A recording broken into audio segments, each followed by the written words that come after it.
Dieu d'amour et de bonté, Dieu saint, Dieu fidèle, Roi de gloire, Seigneur de l'univers,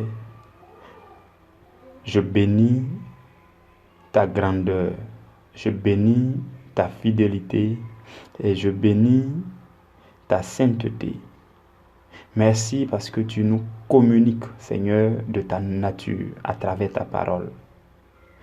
Tu nous rassembles autour de ta parole pour nous enseigner, pour affermir nos cœurs, pour nous communiquer la force spirituelle, pour nous donner de la personnalité spirituelle, de la force intérieure qui permet de surmonter toutes les situations de cette vie.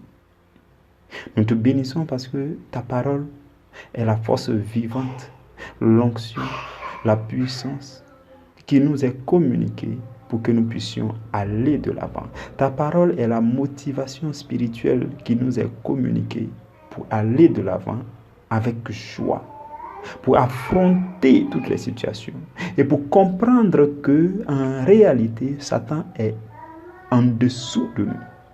Nous te bénissons parce que ta parole nous apporte de la lumière. Et tu dis dans ta parole, vous connaîtrez la vérité et la vérité vous rendra libre. Voilà pourquoi nous sommes joyeux de cette liberté. Je te rends grâce en ce jour nouveau que tu nous donnes, pour méditer un nouveau sous-thème, pour apprendre de nouvelles choses. Nous te supplions. Nous nous approchons de toi avec un cœur humble. Un cœur humble. Et nous te supplions de nous faire grâce. Toi qui as dit que tu fais grâce aux humbles, mais tu résistes aux orgueilleux. Père, nous voulons t'écouter avec le cœur. Nous voulons t'entendre, entendre ta voix derrière la voix du berger qui est en train de parler. Nous voulons t'entendre, Seigneur. Saisir, capter, Seigneur, la voix du Saint-Esprit qui parle et qui communique la vie. Nous te bénissons en ce matin. En ce matin du jeudi 17 octobre 2019, tu nous fais la grâce de te rencontrer dans ta parole, dans la méditation. Je te dis merci, Seigneur. Béni sois-tu pour la vie de mon frère et de ma soeur, qui sont l'autre côté.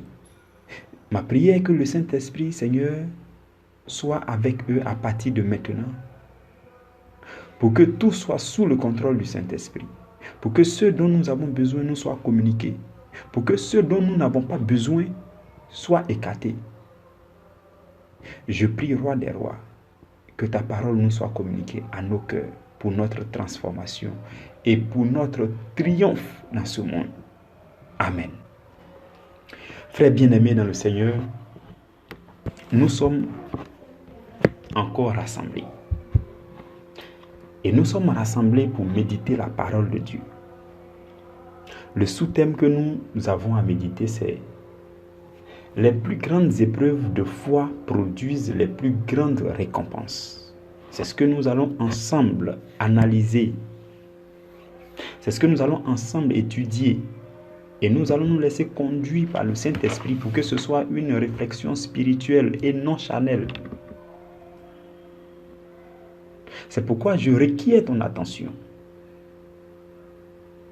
Je requiers l'attention de ton cœur pour que tu saisisses ce que Dieu a prévu que tu saisisses. C'est comme une table bien faite, bien garnie, avec des meilleurs repas, le meilleur repas sur la table. Et vous n'avez pas la possibilité, la capacité d'en prendre pour vous nourrir. C'est frustrant. C'est frustrant pour l'âme de voir qu'il y a de la nourriture disponible pour la nourrir, mais vous n'avez pas pu vous en procurer. Voilà pourquoi je requiers votre attention. Et ce n'est pas moi qui le demande, c'est la Bible qui le demande. La Bible dit, lorsque Dieu passe, tout fait silence. Et la même Bible dit que au commencement était la parole était avec Dieu, la parole était Dieu. Donc si la parole passe, c'est Dieu qui passe. Et quand la parole passe, tout fait silence. Et où est-ce que tout doit faire silence? À l'intérieur de nous. Nos pensées, là où nos idées s'en vont, ce que nous devons faire demain, ce que nous avons fait hier, ce qui nous attend à la maison.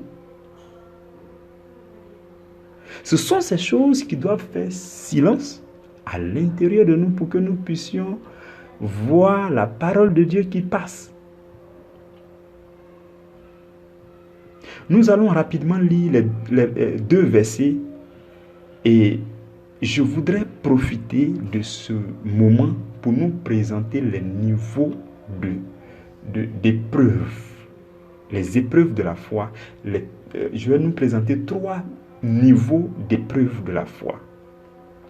Mais avant, nous allons lire le texte de ce jour.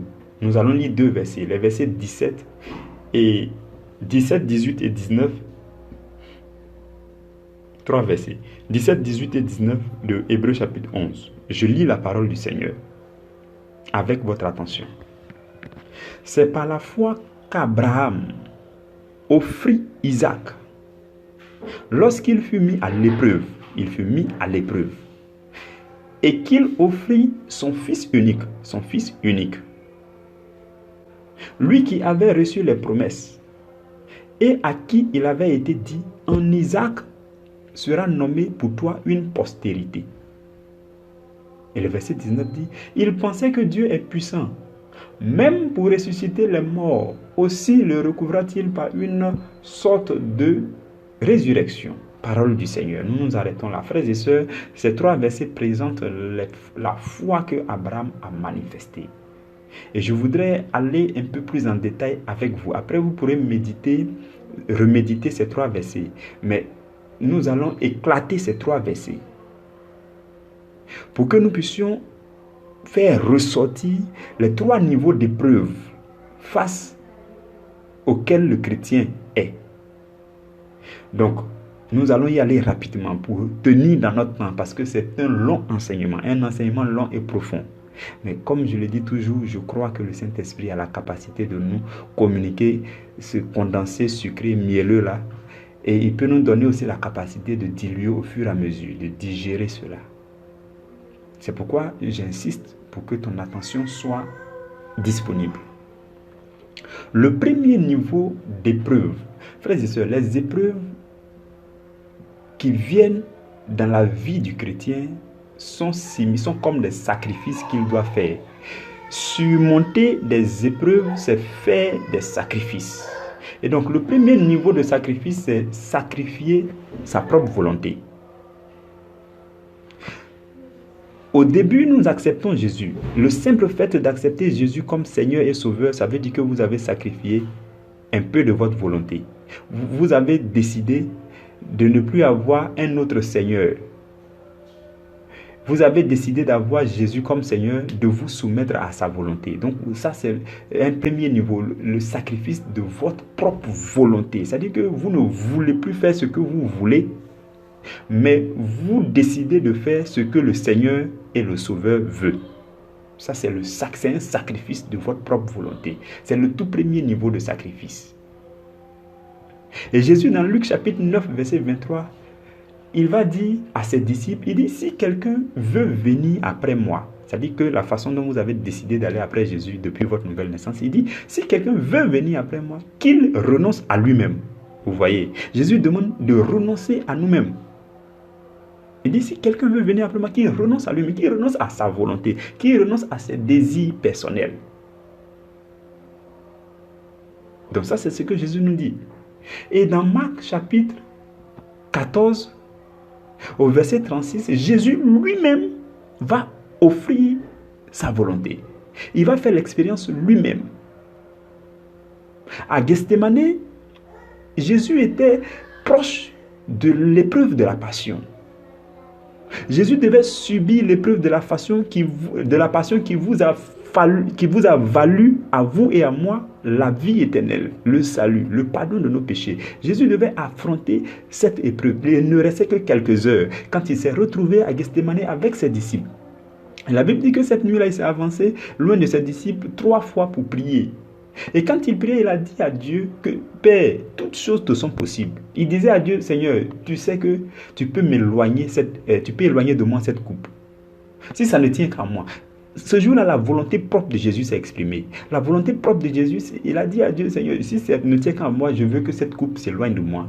Tu peux éloigner de moi cette épreuve. C'est trop dur. Parce que quand je vois le péché de ces gens-là qui sont passés, ces gens-là qui vont venir 2019 ans après, là, ces péchés ignobles qu'ils vont commettre, quand je vois ça dans la coupe, c'est trop dur. Si ça peut passer à côté de moi, Seigneur, je serai tranquille. Jésus a exprimé sa volonté. Mais il ne s'est pas limité là. Il a dit, mais toutefois, non pas ce que je veux, mais ce que tu veux.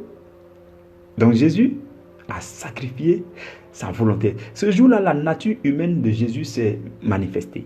C'est pourquoi on dit Jésus est vrai Dieu et vrai homme.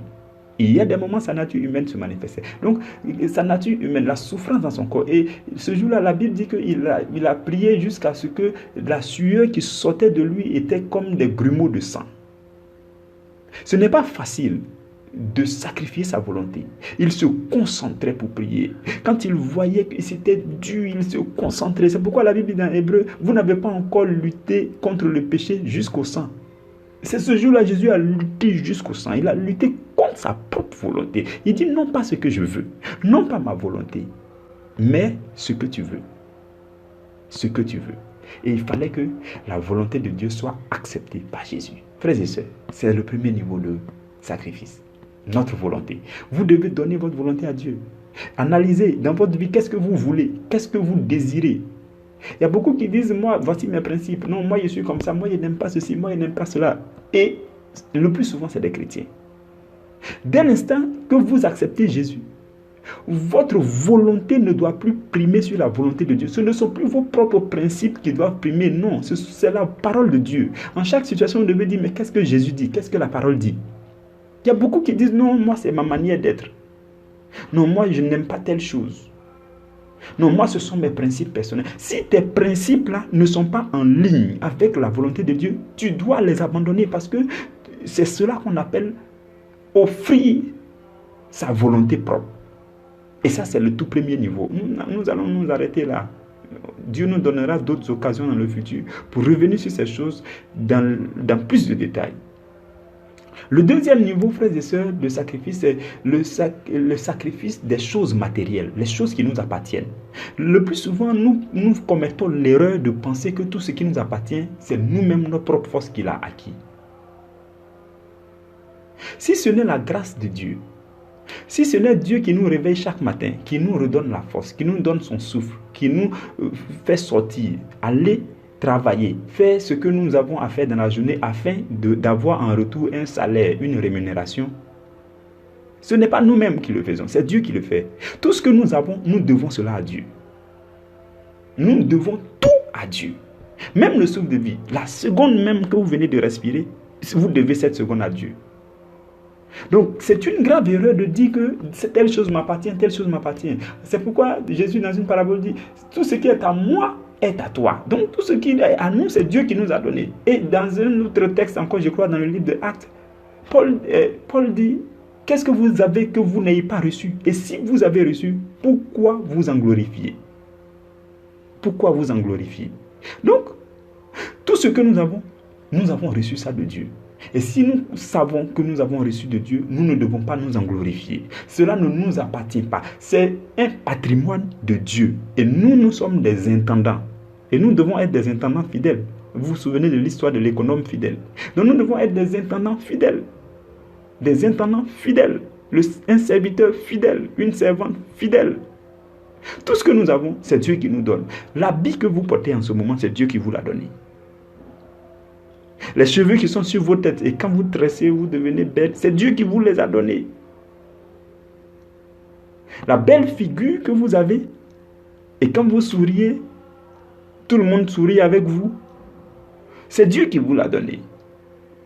La belle forme que vous avez, c'est Dieu qui vous l'a donné. Tout ce que vous avez, c'est Dieu qui vous...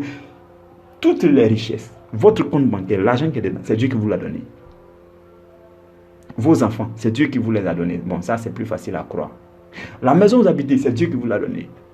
Les loyers que vous avez payés, c'est Dieu qui vous a permis de le faire. Les loyers que vous allez payer, c'est Dieu qui va vous permettre de le faire. Tout ce que vous avez, c'est Dieu qui vous les a donnés. Frères et sœurs, aujourd'hui, nous devons accepter cela.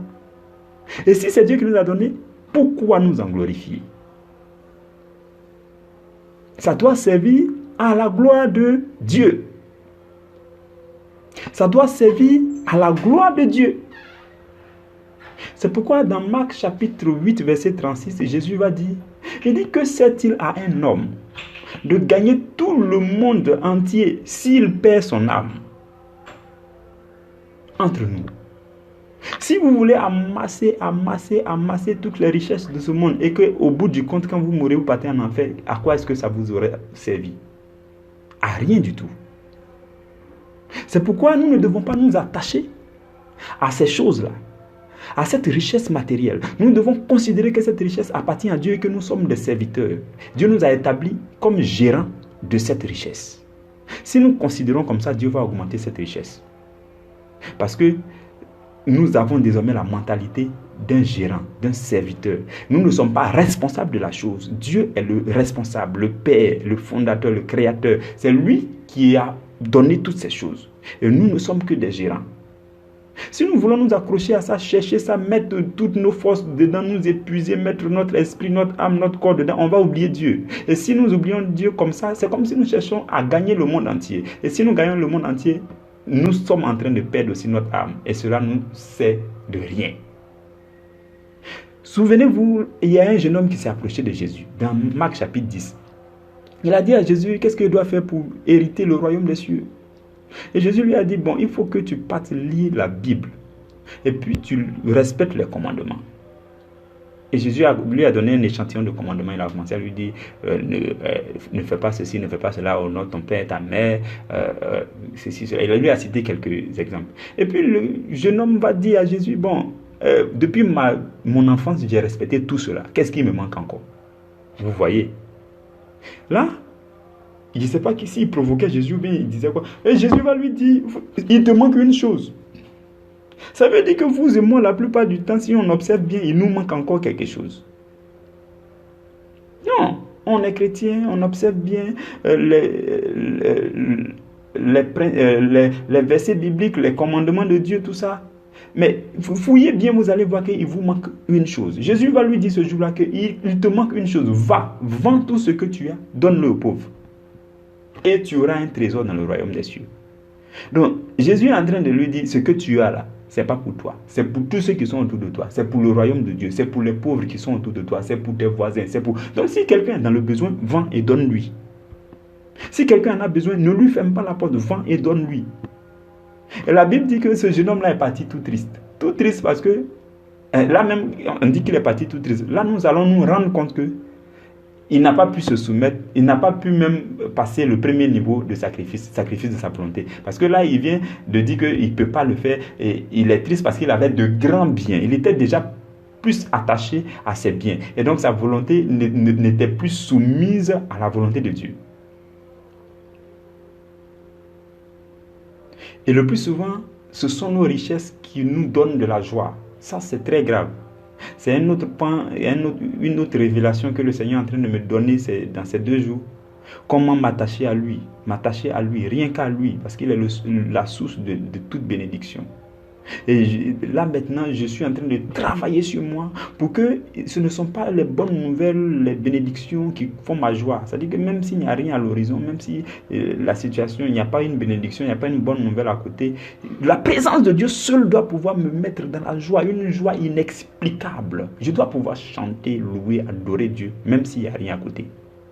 Parce que la seule présence de Dieu surpasse et dépasse toutes les bénédictions. La présence de Dieu contient plusieurs bénédictions. Donc si tu es à l'aise avec la présence de Dieu seul, et si la présence de Dieu seul est ton réconfort, ta consolation, ta joie, tu vas voir que c'est de là que toutes les bénédictions vont sortir. Mais si c'est une bénédiction qui fait ta joie, il y a problème. Si c'est une bonne nouvelle qui fait ta joie, il y a problème. Si c'est le virement du mois qui fait ta joie, il y a problème. Si c'est lorsque tes parents t'envoient l'argent que tu es à la joie, il y a problème. Si c'est lorsque tu échanges avec tes frères, lorsque tu causes avec les gens, lorsque tu n'es pas seul, que tu es dans la joie, il y a problème. Parce que même étant seul, on n'est pas seul. On doit réaliser que Dieu est là. Et la présence de Dieu doit nous donner la joie. Donc, frères et sœurs, nous devons sacrifier les choses matérielles, les choses qui nous entourent. Et dans Luc chapitre 12, verset 19, Jésus va parler encore d'une parabole, la parabole du riche insensé. Voilà quelqu'un qui a eu beaucoup de richesses. Il a cassé même ses greniers, il a construit de plus grands, il a rempli. Et puis après, il dit à son âme, repose-toi parce que j'ai beaucoup de choses que je peux manger jusqu'à la fin. Donc repose-toi, je n'ai plus besoin de quoi que ce soit. Et dans cette parabole, la Bible dit que Dieu va lui dire, mais insensé que tu es. Cette nuit même, je te retire ton âme. Ça veut dire que si tu gagnes tout, que tu n'as pas Dieu, ton âme va à la perdition.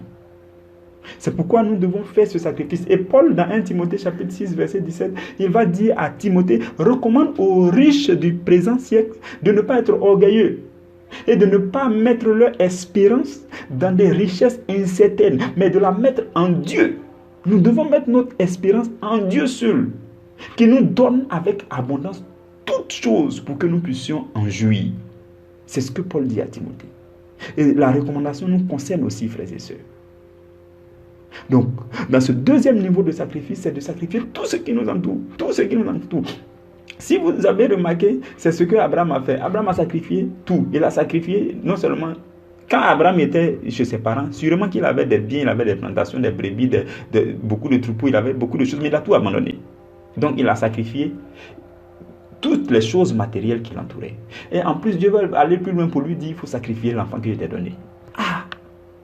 Donc Abraham est allé jusqu'au niveau où il a décidé de sacrifier tout ce qui est autour de lui, y compris l'enfant que Dieu lui avait donné, l'enfant qui était le fils de la promesse. Dieu lui avait déjà dit qu'en Isaac, je vais nommer pour toi une grande postérité. Et puis Dieu vient dire encore, donne-moi Isaac. Abraham a cédé, il a obéi. Abraham a passé aussi ce deuxième niveau de sacrifice. Et frères et sœurs, vous allez comprendre que plus vous sacrifiez les choses matérielles, après avoir sacrifié votre volonté dans le premier niveau, si vous sacrifiez plus de choses matérielles, les choses qui vous concernent, si vous les abandonnez à Dieu, vous considérez que vous n'êtes qu'un serviteur, vous n'êtes qu'un gérant, si vous le faites, la récompense qui suit est très grande. La récompense est très grande. Nous allons passer rapidement au troisième niveau de sacrifice. Le troisième niveau de sacrifice, c'est le sacrifice de votre corps. Vous avez sacrifié votre volonté, votre moi, votre ego. Ça, c'est le premier niveau. Votre ego a été sacrifié, votre volonté propre a été sacrifiée. Vous avez décidé de vous soumettre seulement à la volonté de Dieu. Qu'est-ce que Dieu dit? Dans chaque situation, qu'est-ce que Dieu dit? Qu'est-ce que Dieu dit? Il n'y a plus histoire de c'est mon principe, non, c'est comme ça que je suis, non, il faut que je fasse cela. Non, quand je suis dans tel état, je ne peux pas me contrôler. Il y a problème. Parce que l'esprit que Dieu nous a donné s'appelle aussi l'esprit de maîtrise de soi. Donc la maîtrise de soi doit nous conduire à identifier la volonté de Dieu dans chaque situation. Et si nous découvrons la volonté de Dieu, nous nous soumettons à cette volonté et nous sacrifions notre volonté. Et le deuxième niveau dont nous avons parlé, c'est le sacrifice des choses matérielles, les choses qui nous entourent. Votre argent n'est pas votre argent. Votre argent, c'est l'argent de Dieu. Vous n'êtes qu'un gérant.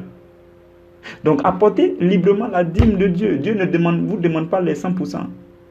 Il demande 10%. Apportez la dîme de Dieu à l'église qui vous nourrit. L'église où vous partez chaque dimanche, où vous recevez la parole. Apportez la dîme de Dieu. La dîme s'apporte d'où on reçoit la parole chaque jour. Et ça se donne soit dans la corbeille, soit à l'intendant de l'église, soit à l'homme de Dieu, pour que ça serve à l'œuvre de Dieu. Donc, tout ce qui nous entoure, nous devons nous départir de cela. Donc, si nous avons sacrifié notre moi, notre ego, nous avons sacrifié tout ce qui nous entoure. Le dernier niveau de sacrifice, c'est le sacrifice de votre corps. Jésus a sacrifié jusqu'à sacrifier son corps. Dans Philippiens chapitre 2, la Bible dit qu'il ne s'est pas regardé comme Dieu. Il ne s'est même pas regardé comme égal à Dieu. Il était Dieu. Bien qu'il était Dieu vivant sur la terre, il ne s'est pas regardé comme Dieu. Mais il s'est humilié. Il s'est humilié. Je veux que vous compreniez l'adjectif possessif qui est là. Il s'est humilié. C'est-à-dire que lui-même, il s'est humilié. Et il s'est abaissé jusqu'à la mort. Et jusqu'à une mort sur le bois de la croix. Jésus a sacrifié son corps. À Gethsémani, lorsqu'il a livré sa volonté, il a sacrifié sa volonté, ce qui suivait, c'était maintenant de sacrifier son corps. Il a livré son corps. Et il dit, le bon berger donne sa vie pour que les brebis soient dans l'abondance. Il dit, le Père m'a envoyé Et je donne ma vie. Ce n'est pas quelqu'un qui me l'ôte, c'est moi qui donne. Je donne librement ma vie pour que vous ayez la vie. Et souvenez-vous aussi que Jésus a dit à ses disciples, de même que le Père m'a envoyé, moi aussi je vous envoie. Ah, ça veut dire que Dieu m'a envoyé pour que je donne ma vie, pour que la multitude soit sauvée. De cette même façon, vous partez, donnez votre vie pour que ceux qui sont autour de vous soient sauvés. Donc ça veut dire que nous aussi, nous devons sacrifier notre corps. Et dans Luc chapitre 9, verset 23, dans le même verset que nous avons vu tout à l'heure, Jésus dit, si quelqu'un veut venir après moi, qu'il se charge de sa croix et qu'il me suive. Donc se charger, lorsqu'on se charge de notre croix, le corps souffre.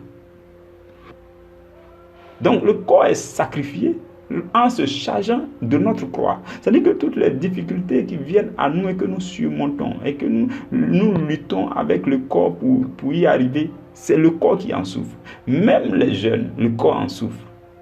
Les privations, le corps en souffre.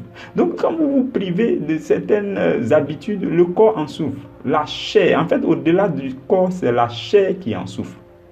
Parce que la chair, le péché réside dans la chair. Et plus la chair est dans le réconfort, si la chair est à l'aise, la chair est nourrie, le péché aussi est nourri.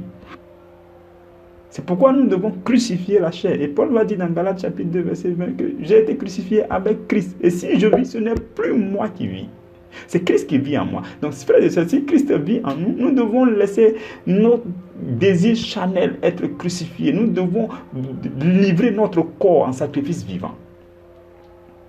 Et dans Galates chapitre 5, il dit, tous ceux qui sont à Christ ont crucifié la chair avec ses passions et ses désirs. Donc si vous êtes à Jésus, ça veut dire que la chair a été crucifiée, le corps est livré, ça veut dire que vous ne vous appartenez plus à vous-même. Il y a un autre verset dans lequel Paul dit, vous ne vous appartenez plus à vous-même, vous appartenez à Dieu. C'est pourquoi votre corps n'est plus votre corps, mais c'est le temple du Saint-Esprit. Et c'est dans votre corps que le Saint-Esprit vient habiter. Donc vous ne vous appartenez plus à vous. Quand vous marchez pour Dieu. Quand vous faites un pas, normalement vous devez comprendre que Dieu a le regard sur vous continuellement. Quand vous faites une action, Dieu a vu. Ce que vous venez de faire, Dieu a vu. Ce que vous voulez faire, Dieu voit. Donc nous devons avoir constamment à l'esprit que nous vivons sous le regard de Dieu parce que notre corps appartient à Dieu. Ce que nous faisons de notre corps, si cela est grave, nous péchons contre Dieu. Donc notre corps appartient à Dieu, nous devons le sacrifier. Si Dieu dit prends ton corps, va dans un temps d'évangélisation, tu prends, tu t'en vas. Si Dieu dit prends ton corps, va dans une veillée, tu prends, tu t'en vas. Si Dieu dit prends ton corps, fais telle œuvre de Dieu, tu prends, tu t'en vas. Si Dieu dit que ton corps bouge ici, bouge là, tu le fais. Si Dieu dit ton corps, ta bouche doit servir à prêcher l'évangile, que ta bouche serve. Si Dieu dit il faut que ton corps là parte dans tel endroit, tu obéis. Tu obéis. Parce que ton corps ne t'appartient plus, ton corps appartient à Dieu. Nous devons faire attention à notre corps. C'est pourquoi je vous partage rapidement une petite astuce que j'ai découverte dans la Bible, que Dieu m'a révélée. J'ai découvert dans, je crois, Colossiens chapitre 3. La Bible dit, tout ce que vous faites,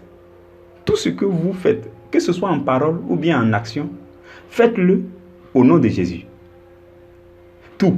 C'est-à-dire que si tu es en train de laver l'assiette, tu laves l'assiette au nom de Jésus. Si tu prends un pas, tu prends le pas au nom de Jésus. Si tu es en train de manger, tu manges au nom de Jésus. Si tu danses au nom de Jésus. C'est la Bible qui le dit. C'est un verset qui est puissant. C'est très révélateur. Il dit, tout ce que vous faites, que ce soit en parole comme en action, faites-le au nom de Jésus. Donc, tout ce que vous faites avec votre corps, sachez que vous devez le faire au nom de Jésus.